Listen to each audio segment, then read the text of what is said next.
మందిరానికి వచ్చే వాళ్ళలో చాలా మందికి ఉండేటువంటి ఆలోచన ఏమిటో తెలుసా? తమకు నచ్చింది వినాలనుకుంటారు, నచ్చినట్లు చెబితేనే వింటారు.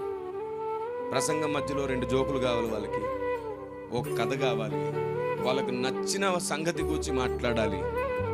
అవును, మనసు విప్పి మాట్లాడదామని చూస్తున్నాడు, మనమేమో మన గురించే విందామని చూస్తున్నాం. ఇప్పుడు ఆయన మాట్లాడతాడా?